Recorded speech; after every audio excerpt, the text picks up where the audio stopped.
But unlike George, I have notes, so I don't go off track, but I also have to put my glasses on so I can see what I'm reading. My first year in Little League was 1958.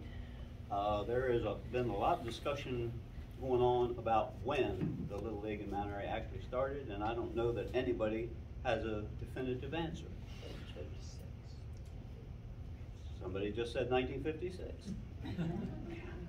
My first year was 1958. I've got some friends who swear they played in 1957, and now we have a 1956. So, Ted, Bob played, it was only about 1951 or 2. Gracious. So, Mount Airy Little League might have been around for much longer than what I know. But anyway, my first year was in 1958. We were still playing at that point at the elementary school grounds at the corner of Watersville Road and Main Street. There was a ball field right there in the corner.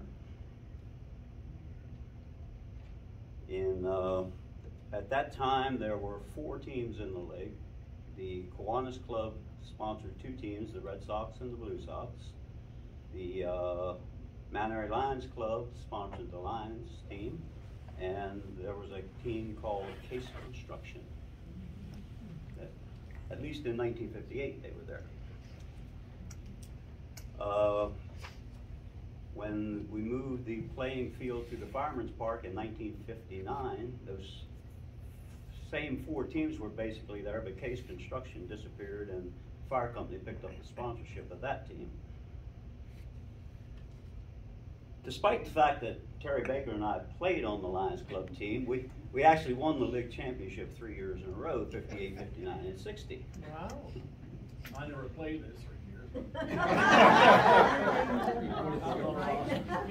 Well, that's kind of like what George said about me being on the team. I was on the team, and that was about it. I didn't see the playing field very often.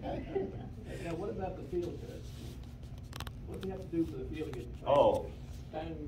Every practice, end of every practice, once we moved to the fire company field, the coach would holler, "Line up on the third base line, we're going to pick up stones." And we did that for years.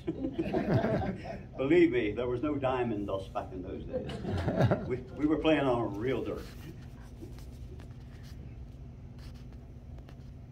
Anyway, that field, incidentally, and for those of you not familiar with it, was dedicated to Larry 20, a young boy that drowned tragically and was from Mount Airy. His brother Mike 20 was on the team I played on, the Lions Club team. Like I said, we won 3 years in a row, and him and Brookie Penn, Mike 20 and Brookie Penn were the main players on our team those first 2 years. Yeah. And once we moved to the fire company field in 1960, we had a first baseman by the name of Wayne Phoebus that played for us. Now, for those of you who are familiar with that field, there was no fence back in those days.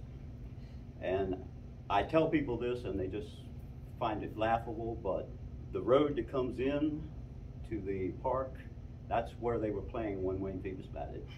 The right fielder was out there. And he still hit him over the head. Bill Day was coach of the Blue Sox team back in those days, and their first base was open, and Wayne Phoebus came to bat. I guarantee you Wayne Phoebus was going to first base. He wasn't going to see a pitch.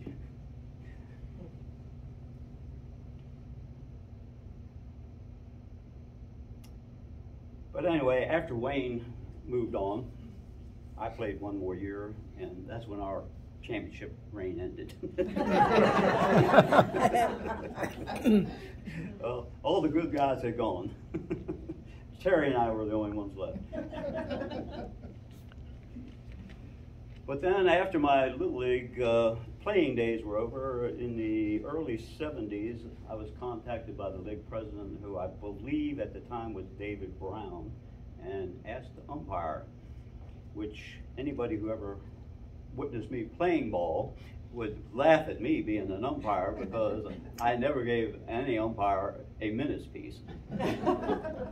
I would argue every call, especially if it didn't go in my favor. But I did it for a few years. Had interesting things happened. My brother and I were umpiring one day. He was umpiring second base, I was umpiring the plate. Had to play at second base, and my brother called the runner out.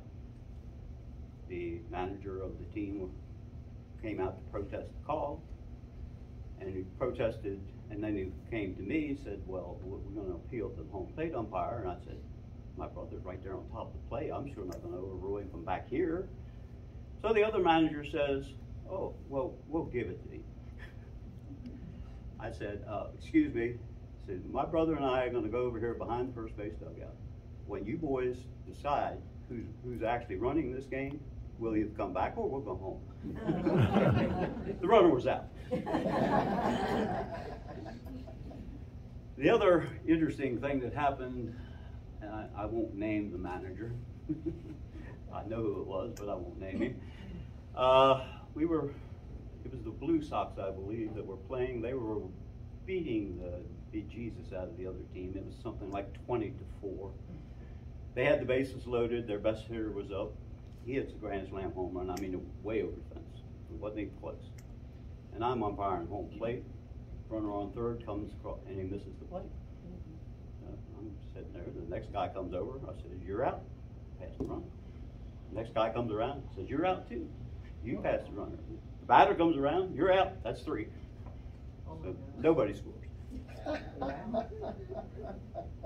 And I thought all that was the end of it. It was a week, 10 days later. I'm at a store in Mount Airy someplace. I don't even remember what store it was now. That manager just happened to see me and just happened to have a rule book with him. So he's been looking for me. And he shows me where I'm wrong. The first runner is out and everybody else is okay. So at that point I said, thank you for pointing out my mistake. And I went home, called the league president and says, you need to find another umpire. When they start carrying rule books around hunting for me, and I am done. Thank you.